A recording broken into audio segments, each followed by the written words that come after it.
All right, traders, today what we're going to do is review the video I made over a year ago, blowing up my trading account. Now, I hadn't watched this since the day I filmed it. That was a year ago, over a year ago, October 10th, 2018. So I'm a little nervous about this. Hadn't seen it in a while, but I want to review it and go over ways in which we've better ourselves as far as our trading goes and what we can learn from it. So I think it'll be beneficial to everybody, especially new subscribers.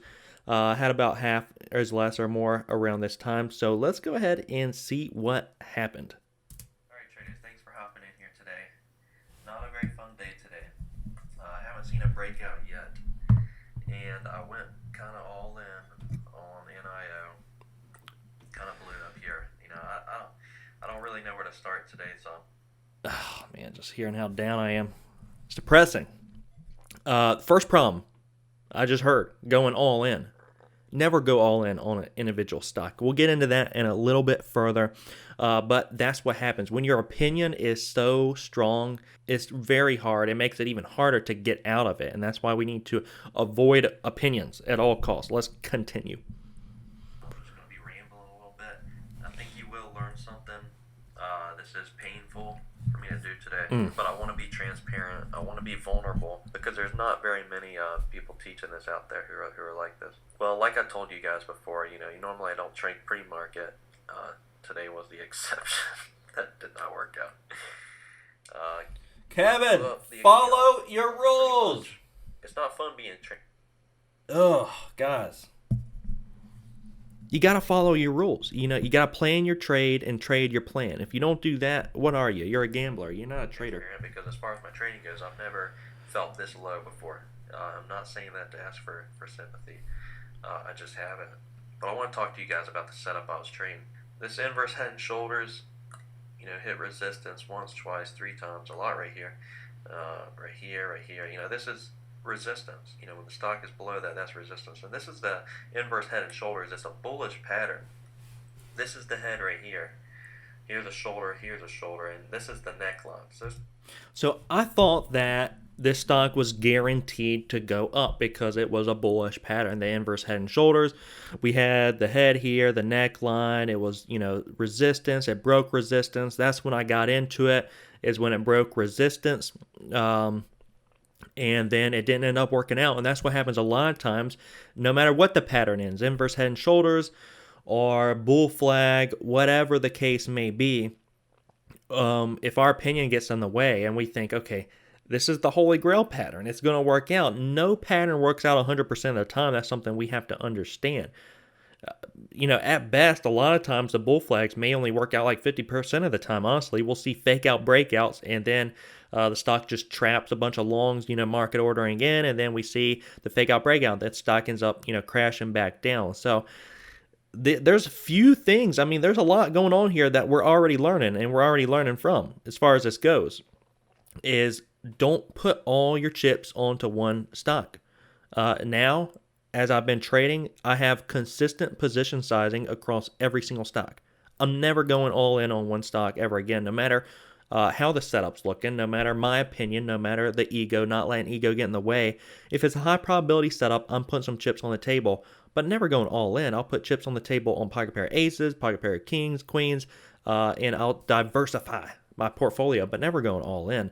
And you got to really be careful about your opinion. Letting your opinion take precedence over your trading plan, over predefining risk, over everything. Let's continue. I'll show you that. Let me pull up a chart real quick. This is the Yeah, so I saw the long entry. It's like, I got to do it. Head, two shoulders, and then Let's skip through this. You break upwards of more when it fell back down to this trend line after it broke through it.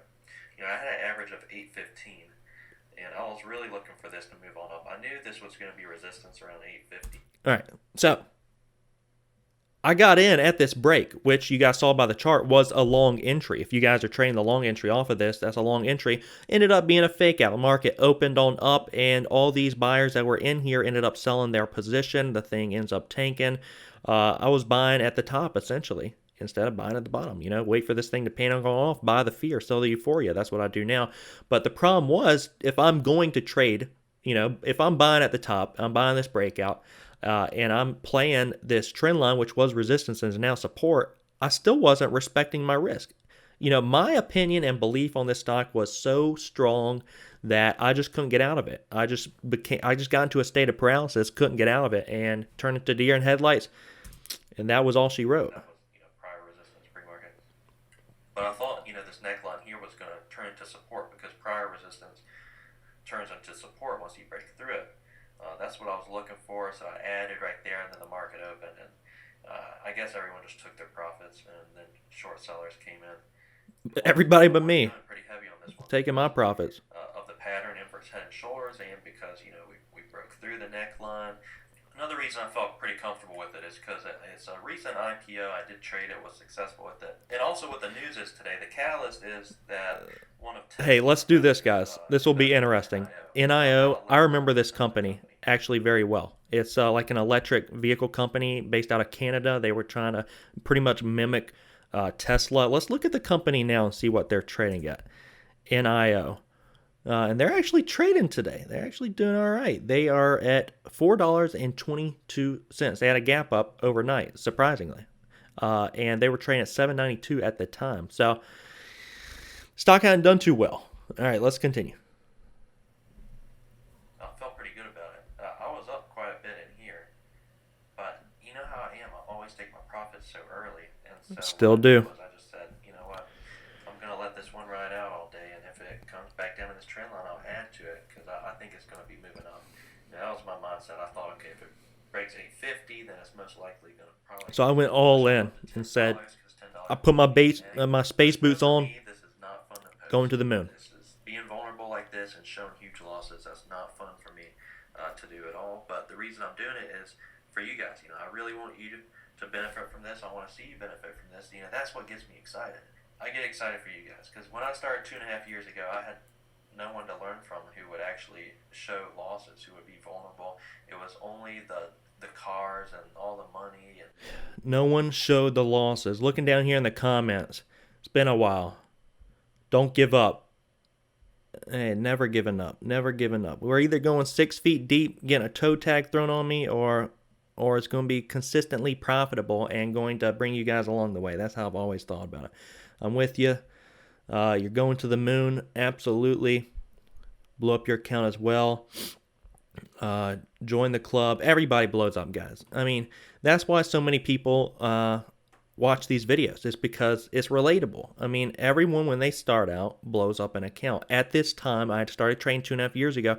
I didn't start trading. I studied for like a year. Then I funded a small account. And then I went over to CMEG.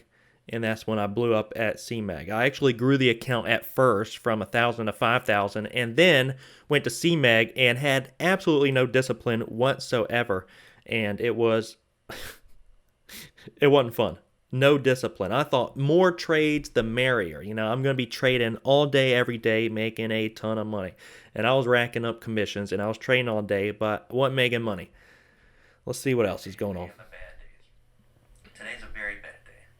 It's really crazy how some days and some weeks you feel like Superman. For nearly 2 weeks I was green every day. Felt very good, and then it only takes a day or two, and all that just turns into a fart in the wind. 2.5 years ago is really when I became aware. Yeah, so, and still, honestly, that's the case for me. I'll be very consistent, and then I would allow, one day to kind of wipe away those profits. And so that's why I've gotten more into this algo trading, in which I'm going to share here in a little bit, is because some of these things I still struggle with. Capping my winners too early, being, green and consistent. I no longer really care about consistency. My consistency was 80% for the month of October and November of 2019. And then that's when I said, at the end of that, I pretty much was like, I don't care about consistency anymore because I care more about making money. Like, do I want to be right or do I want to make money? Because I'd be green 80% of the time, but then the times I'd be red, it would be, it would take the profits away. And so now what I'm doing is consistent sizing, consistent risk on every single trade. And that's how the script is set up, and that's how I've been trading, and it's going to work out beautifully. It's going to work out very, very well, because honestly, my consistency can be as low as like 40% with a 3 to 2 risk reward, and I'll still be making money. So that's where I'm at right now, and I love it. I'm not going to see huge home runs anymore because my risk reward is set to what it's set to, but I'm going to see consistent wins, and my account's going to grow very consistently. So that's where I'm at right now. Guys, I hope you learned something from this video. I certainly did. Going back and watching this, didn't really want to watch it. I remember that day vividly, and hearing that, I was very down, allowing the market to just really control my mood. And it's important to get to a place where you don't let the market control you. And that's been honestly a challenge for me as well some days, is allowing the market to control my mood. And then you go about your day and you take it out on the people who love you the most. When the market's just here, guys, to provide us opportunities, it's not here to change our mood, make us mad, make us upset in any way. We can't let it take our identity from us. This is just something we do. It's not who we are. And I think that's very important to remember for all the traders out there. So, guys, let me know if you learned something from this video. Hit the like button. Hit the subscribe button. We will see you all next time.